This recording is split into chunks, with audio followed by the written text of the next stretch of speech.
Hey, welcome back. Oh, okay, all right. So get yourself a cup of tea, make sure you're sitting comfortably, tuck in with a blankie, just be nice and snug because today we are building the very first Zelda set released by Lego. The Great Deku Tree 2-in-1 build. The 2-in-1 part, I'll explain that as we go along, but so I have so many thoughts, but my most overwhelming one is that I'm really glad that this set exists. So, there are two versions of the Great Deku Tree that you can choose to build from this set. You can have the Ocarina of Time, or you can choose to build the one from the Breath of the Wild, which is the version that I am going to be building today and leaving it as such because I have no nostalgia for the Ocarina of Time. We'll talk about that too as we go along, but okay, there are 2,500 pieces in here. The price is extortionate. It's $450 in Australia, $300 in the US, and yeah, I just really don't want to talk about the price. I think it's too much, and I was just willing to suck it up because I absolutely wanted to own this set. I am going to build it, I'm going to enjoy it, and I'm going to love it. I'm going to absolutely love this. All right, so we've got our instruction book. There are no stickers. I just checked in our little mailer there. And we have got a whole heap of background information about the legend spanning decades that is Zelda. I'm not a diehard Zelda fan. I came into the franchise in the Breath of the Wild game, which is the first game that I truly fell in love with, like ever, in my gaming history, even growing up. So, most beautiful game I've ever played, and I've been thinking so hard about how to build some of these scenes in Lego form, and yeah, this is it. So, okay, let's have a look at what this set actually includes. So we have got 3 versions of Link in here. I'm not interested in the other ones, I just want the Link from Breath of the Wild. So we're gonna look at him first. I've grabbed him out of one of the other bags because he's not in the first bags. So he has got on his tunic, the classic look for him in that, I don't even know what color blue this is, but it is the Zelda blue. He's got 2 different face versions. I just love all the detailing on the minifigure. I obviously would have preferred him to be a mini doll, but can you imagine the outpouring of just vitriol and whining if we had have had mini dolls in here, even though they would have looked really good because of anime, like it's an anime style. But anyway, I digress. So he has got a shield to start his journey on. This is the Traveler's Shield, so pretty low level one. And he has but don't worry, we can upgrade as we go along. It's going to break in a minute anyway. And he's got a sword, I'm not sure, looks kind of like a 2-hander, which is going to be hard with the shield. I'm missing being able to store his weapons on his back because my Link spends a lot of time just running around the landscape and taking it all in and just cruising and not a lot of fighting. So I want to be able to store it anyway. He has got the Master Sword. So this is a brand new mold for the Master Sword. It is currently glowing blue, which means that there is obviously a guardian around somewhere. So we best be on our guard. And we have got the Hylian shield as well. These turn up later in the builds, but they're just such iconic icons, that's what an icon is, that I wanted to get them out at the beginning, have a good look. So we've also got Zelda, who these are called Legends of Zelda. I'm so glad we're finally going to get to play as Zelda in a very chibi style. New game that's coming out just next week at the time of recording this. So we've got Zelda here in her just kind of a traveling day outfit. I want to see her in her priestess garb as well, which would be really cool. It'd be cool to have 2 outfits for Zelda because honestly, that's who I'm here for. And she's got her hairpiece, which is an absolutely gorgeous mold. There's a lot of implied motion in it. It's absolutely lovely. And I'm going to be finding out what it looks like on a mini doll later when I paint my own version. She has got the Sheikah slate, which she does have it in the memories, I suppose, in the game, whereas Link is in charge of it under most of the time when you're actually playing the game. So, okay, so she's got the Sheikah slate. Link is all weaponed up. He's ready to be her protector. And now we have got the Breath of the Wild versions, my favourites. But we also have 2 more versions of Link, classic versions from the Ocarina of Time. And don't come at me, I'm not a diehard Zelda fan. Fell in love with the franchise with Breath of the Wild, with the beautiful big open world theme where you can go exploring and the whole Studio Ghibli style animation and everything about it. Just absolutely fell in love with Breath of the Wild. Tried to go back and play some of the older Zelda games. They just didn't float my boat. So these guys mean nothing to me, but I'll build them because that's what we have to do at this stage in the instructions. And I'm never going to let a building go to waste. So we have got young Link here. He's holding the Deku shield and he has got a sword. He's got his own little sword. Does he get the Master Sword too? Is the Master Sword a recurring theme over all of the games? I kind of think it is. You're welcome to tell me in the comments. I could go and Google it, but I don't really care. I'm kind of assuming it is. And we've also got an older version of Link, the grown up version too, wearing the same kind of garb, except it's just bigger, and he's got two different face choices as well. And he has got the same hair mold as young Link, so it's nice of them to give you two of the same hair mold so you can have them both displayed at the same time. And you've also got the ocarina from Ocarina of Time. That's really cool. Although we have an ocarina in Lego now. There are so many exclusive molds in this. It's just insane. Okay, so here are all of our minifigure characters for this build. But there are also buildable characters too, which we will get to as we go along. I'm so excited. We get Hestu, who's my favourite. My big Korok dude. They're just so much fun. The Koroks are my favourite. I just love them. So I'm glad they're in here. They're not in Ocarina of Time. They're Breath of the Wild. So let's go. First up, according to the instructions, we're actually building Link's house, which is not Link's house as I know it in the Breath of the Wild version, because that would have been absolutely epic, though kind of unplayable and not very interesting because you can't do much in it. However, this will mean something to those, to you guys who are the diehard fans. This sign here, I actually looked it up. So this sign is, it's a secret to everybody. This information is just for you. Keep it a secret from everyone. Well, now you all know, because the internet tells us everything. This is Navi, or Navi. Is it Navi? I think it's Navi, who's the little guidance fairy. You can light her up in 3 different colors: blue for standard, green for highlights, objects of interest, yellow for targeting an enemy. So it's really cool that those details were included. Now, this next bag is the one that the grown-up Link is in. We've got a chest with a whole heap of resources. So we've got magic jar for replenishing, magic meter. I'm getting all this stuff out of the instructions. The red potions, replenish lost health. This looks like a bomb. This is definitely a bomb. We've got, it doesn't go in there properly. It's got a compass, and we have got a hook shot, which is like a, it's a fiery hook thing, right? And we have also, we're storing the Hylian shield in this chest. This is so cool. I mean, I have no nostalgia for this little house, but I think it's really adorable. It's very cute. It's going to have absolutely nothing to do with the Breath of the Wild version of the Great Deku Tree, but that's fine. We've got the front entryway, which looks like it's got some curtains to go into it on one side, just to pull back. So did Link kind of live in a tree trunky kind of thing out around the Deku Tree, the Great Deku Tree, before he had like a proper house? Or where does he, I don't know. I have a lot of questions because I haven't delved into the history of this a lot, but this is a lovely build. So we've got a little bed built in the back. There's a lot of bees and I got there in the end, and this goes on the top. And then we've got some droopy hangy bits. Navi's out the front. We got our ladder to get up to the second section, and that's it. I mean, it looks very old schooly cartoon. It looks absolutely perfect, actually. But it's going to tie in color-wise very nice with the Breath of the Wild build, which is what we are starting now. The Great Deku Tree, Breath of the Wild. I am absolutely psyched. We're going to be going so fast because there's actually 24 bags in this entire thing, but I think we stop using the pieces at around about bag 21 because some of those are used then for the other version. So we don't use all of the bricks all in one build, which is a little bit wasteful. I would have rather just had the Breath of the Wild one, but this is obviously a collector's edition. This is for people who absolutely love the Zelda franchise, or people who are willing to part with far too much money just to build a gorgeous big nature tree. So first collectible is a mushroom. This one is, I think it's an Enduro-shroom.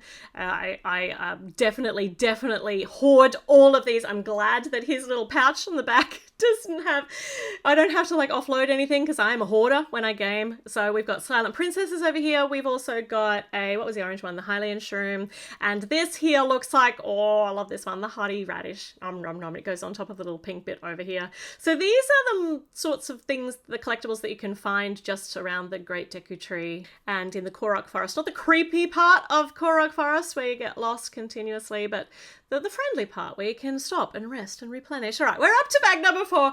We've built some really beautiful things so far. This is the bag that Zelda comes in. So we're building Hester now. It feels like these are kind of like, this is a secondary character bag, which seems like such a sin to call Zelda a secondary character because it's called The Legends of Zelda. But she hasn't been playable. She was playable in Hyrule Warriors, which I had a bit of fun with, but I'm not really much of a smash and bash kind of game player, but I had to play it because we had characters in it I just loved. But we do get her as her own, like in her own game so soon. Girls rule! She finally gets her own game. Oh my gosh. She's not just a silent princess anymore. Okay, but anyway, I'm getting so distracted. We're getting our cute little Hester built. He just is the most adorable, derpy little giant radishy kind of thing. He's so cute. He has got his magic maracas have actually got little shakeable, they make a little bit of a sound when you shake them. That's just so thoughtful. So we'll stick him in his arms, give him a bit of a shake. Oh, he's so good. I cannot wait to meet the Koroks too that are going to be in this Korok forest. I mean, it should be literally infested with Koroks. I don't think we're going to get that many Koroks. I really think we should because they're my favourite bit, apart from Zelda and Hestu and all of the everythings. But the Koroks, they're just the best. Okay, so this is part of, the Triforce isn't actually referenced. Like, it's referenced visually in Breath of the Wild, but it doesn't get talked about at all. But this is definitely a Triforce part. This is part of the Triforce. I'm going to say Triforce an awful lot and pretend I know what I'm talking about. But I do know what the Triforce is in Zelda games, even though I haven't played any of the other ones.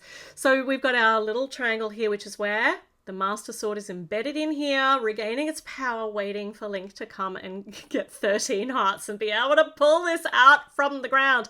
Is he strong enough yet? He is strong. Oh, that flicked right out of his head. Hold on, let's try that again. There we go. He's got it. He's wielding it. Now we've got one weapon that's not going to break. I mean, it'll break for a little while, but then it'll be back. Okay, next bag. I just love that. I'm getting very excited here. I love the fact that we have got this little separate build. It's like an entire scene, which is that central Triforce section with the Master Sword in the middle. And there's even a spot there to pop Hestu on. So good. So good. I feel as though Zelda needs a frog, because one of my favorite memories for Zelda is when she's busy collecting frogs. I mean, is she collecting them? And then she wields it at Link, and I just love that so much. So I feel as though she needs a frog, even though I don't remember there being any frogs in Korok Forest, but I'm going to remedy that at the end if we don't end up with one as we go along. The colours for this, yeah, absolutely sublime. This is something that I've always had in my head when I've been trying to think about creating my own scenes in Lego of Zelda, because I just love it so much. I mean, I don't actually spend a lot of time fighting until I've upgraded everything into a really, really high, because I'm not a fighter. I am a sneaker upper and stab people from behind and run around and just watch the sunsets and the sunrises and watch the grass growing in the wind. The detailing in this game altogether has just been sublime, and I listen to the music to relax. It's just absolutely gorgeous. Everything about it is gorgeous, and it doesn't have to be stressful. I mean, you don't even need to go and defeat Ganon at the end. I did eventually when I had everything maxed out, because it was much easier then, and I have no skills in actual fighting, so it was good. I was able to get some finality there. But yeah, I like that it caters to all sorts of players. All right, so we have, well, I've been busy babbling about how much I love this game, because I do, so beautiful. I've been building quite a lot. So the colours, actually, that all got set off by the colours that we have got here. So all of these shades of green with the, it's so cathartic.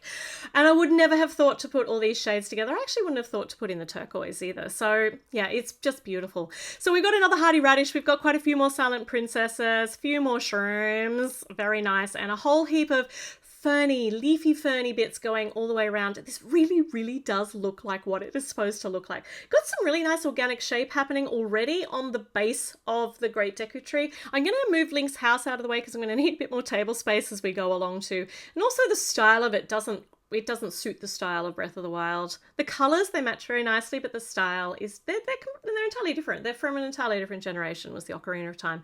Okay, so this is a whole heap of technique building to make a movable face for the Great Deku Tree, which I was not expecting at all. I just kind of expected this to be a stationary build entirely, but like a static model, but it's not.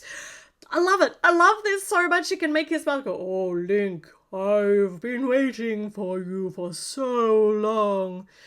Oh, yeah, so good. I don't actually remember what he said, but that feels quite good. I feel like his bottom lip is a little bit slack there. Did I miss a piece, or is he always just going to be like slack-jawed yokel down here? I don't know. Maybe. I will find out as I go along. But you can already see the bones, the internal workings, the bark, the sap, I don't know, the wood, the woodwork, the workings. Let's go back with that of how this structure is all going to come together for the face. This is going to be, I think this is his schnoz. That's so good. Okay, all right, and he needs his big old man eyebrows, so they're like little branchies out to the side, got some pins on them to be attaching some leaves to later on, some flowers, and these big tentacly kind of things, which are obviously big, long surface root. I'm trying to angle them so that I think they're good. That looks so amazing. All right, on the back, these connect everything up beautifully, and then you can move his whole little face. His big, majestic face. That's so good. Okay, bag number 12. We are building the entrance into the Great Deku Tree, into the rest area on the insides. This is so nice. Up the little ramp into a safe haven where you can rest amongst the Koroks and they don't disturb your sleep at all. I love this build of the little bed in the Korok. And in the Korok tree, it's so cute. I shouldn't know, but for Tears of the Kingdom, when you can actually zoot up into the middle of the Great Deku Tree, where there's the bedroom that you're not allowed to touch anything of, but it's like, I want to see that built in the middle of this, but that's from an entirely different game. But imagine adapting it to pop that in. That would be so fun. All right, so we've got the resting bed on one side. Over here is the little area where you can buy some mushrooms. So we've got the brown top ones, which I think are razor shrooms, and we've got this guy again, which is the Hylian shroom, I think. Was that a Hylian shroom? I get orange and yellow mixed up in my head an awful lot. Here's the yellow one. So there's a stamina one, the stamina guy, the enduro shroom. I love the endurance ones. That's what I use most, like, in my cooking. Speaking of cooking, oh no, we're not up to cooking yet. We've got our very first Korok. That's so cute. Look at him, he's so wee. I feel like he could be a little bit more roundy in the body. He's so square, but his face is perfect, so at least you know what he is. Oh my gosh. All right, and this is, well, speaking of cooking, this is our cooking pot area over here, so we can chuck these mushrooms in and make something very, very useful for when you've got barely any hearts and barely any stamina, or any defense or health or skills like me. Okay, at the bottom of the bed, there's I don't actually know what that little kind of coconutty thing is down the bottom. I think it's just kind of like a seed pod decoration. Now, on either side, there are these detachable sections, and in them are some hidden things, which you wouldn't know about unless you built this. So we've got the little port where you pop your Sheikah slate in and you can unlock stuff hidden behind one side here, and on the other side, this one took me a moment because you don't use it in Tears of the Kingdom, I've forgotten. These are the bombs. So your round and square bombs, so the rolly ones or the suicide one if you're standing still, which I spent a lot of time blowing myself up with bombs. Skills. I warned you, I don't have any. Okay, all right, so I love the fact that there are these little hidden bits around the side. So good. Okay, these are going to add some more of our organic shaping up the sides. On the top, is the top going to have a little, like the little bit that you have to climb all the way to the top, because of course you're going to climb all the way to the top of the Great Deku Tree, because you can climb anywhere because it's an open world game, and then you discover that there's actually a little Korok up there, which is going to give you like a multi-stepped quest where you have to deliver him all sorts of things, and you also have to defeat I remember that was the first time I had to defeat a Lionel, and so that I could actually finish that quest. So yeah, anyway, we're building some big aerial roots here. They actually tap down, like they only connect onto the body of the tree, and they tap down onto the ground on a little green tile. So we've got these, each of these root builds are not identical, so they're all just a little bit different. Same design obviously because you're creating roots, but they're all different, which is really, really cool, because I don't love doing a whole lot of same building. So because this is such an organic build, you can't have a lot of symmetry because it just looks weird. If you have symmetry, things stop looking real because nothing is perfectly symmetrical in nature. I'm probably wrong there. Everything's just a little bit, things have to look slightly askew, otherwise they look uncanny. Anyway, all right, so building another one of these roots that go, what have I done wrong there? That goes there, these go down here, and then we've got another one of these things which make the big curvy bits and goes all the way around, and then we attach this on this side. How absolutely amazing does that look? We've got some more flowers going down. Just beautiful, beautiful, beautiful nature build. Even if you weren't into Zelda, this would be the most gorgeous build to do. Now I feel like, oh, look at his little derpy face, look at him. I feel like he should be floating in the air, but we do get an extra little face so I can make more Korax. Hopefully we do have one that's sitting on a transparenty bit. Okay, we're up to the back. So I got distracted by the big face. So that they look like that they're like got their little rotary thing and they're floating in the air. Okay, all right. So next bag, we are doing the top of the tree, that bit that I talked about that you climb all the way up to and use up all of your stamina. We've already discussed that as well. Stamina gone. So many meals. But so this is our little bit up the very top, getting more of our foliage. Actually, very first time we see the foliage up the top, which is light pink and light nougat, which are colours that go so beautifully together. The light nougat just looks like the pink really, really bleached out, like where the brightness of the light is hitting it. I love this. I love it so much. So we've got a whole heap of these to pop all the way around his head. Look how beautiful he is. He's got some on the end of his eyebrows. Oh my gosh. Okay. And up here in our little quest area, we're going to have a hang. No, we don't. So this is a fairy. Oh, you can collect a fairy up here. I love that that's here. And this is, so you have to give the Korok, I think, is the very first quest, an apple. So the very first one. Then you need to give him toenails and guts, I think, or all sorts of things. Obviously stuck in my memory so much because I loved it so much, didn't I? That multi-stepped quest. Okay, it's looking so beautiful so far. It's so organic. Doesn't it blow your mind how contoured and curved and organic Lego can look now out of things that's basically just blocky bricks? Oh my gosh. Okay, we've got 2 trees now. They've got eggs in the top of them, which is something I climbed every single tree and lifted up every single rock in Breath of the Wild. So I'm glad that the trees have got something in them because it's very disappointing when you climb that tree and it doesn't have anything. So we've got 2 trees up here. We've got some bushy bits down here, some lower kind of tree kind of action. Nice multi-level foliage. Love it. Oh, what I was saying about the contoured organic kind of builds that we're getting now. This is why I love mini dolls so much, because our builds are getting so organic. I feel like we actually need figures that are organic too. So the minifigures, when I put them in this sort of build, look too blocky to my eyes because they were designed to go with things that were actually with builds that were less realistic than what we're seeing these days. I feel like mini dolls are the future of Lego. I know a lot of people don't agree with me. I know there'll be a lot of fighting, but I'm gonna make mini dolls for this. I think they're gonna look really, really good. Okay, so we have got our trees in here. We've made a whole heap of same pieces of foliage to pop on, but they're not going on the same way. So this is, once again, not symmetrical. We're putting the leaves on in different places and then filling out those empty branches with just little single ones. How amazing does that look? And then this bit just slots in on the front of our big Deku Tree build, and it's all just amazing. And the Master Sword doesn't fit straight in there, which makes me just a little bit bugged, but that's okay. Look at all these details. Look at this little guy up here waiting for me to give him all the things. And Link can come and stand here and have his chats with the great Deku Tree. And you can move Hestu around too. He's got another little spot at the front where you can pop him as well, down near the Triforce section. Oh my gosh. I am just going to, though, give Zelda a frog, because seriously, this is my favourite memory from Breath of the Wild. It was her with the frogs. So, oh my gosh, that was an absolute tour de force. Is this set worth 450 Australian dollars? To me it is, because it's absolutely beautiful. It's actually a lot bigger on my table than it looks on the box art. I feel like this set's done a little bit dirty by the box art. So if you can get to seeing this in person, it will probably change your mind. It is magnificent. The colours are so Studio Ghibli. They're muted. They are multi-toned. It's absolutely stunning. Plus, it's obviously going to be a must-own for die-hard Zelda fans. But for those of us who came into the franchise in Breath of the Wild and absolutely fell head over heels in love with the game. It's gorgeous. It fills a gap I didn't realize that I had in my life. All right, let me know your thoughts in the comments and check back in because I have more videos, more builds to come up in the very near future. So I will see you again soon. Bye.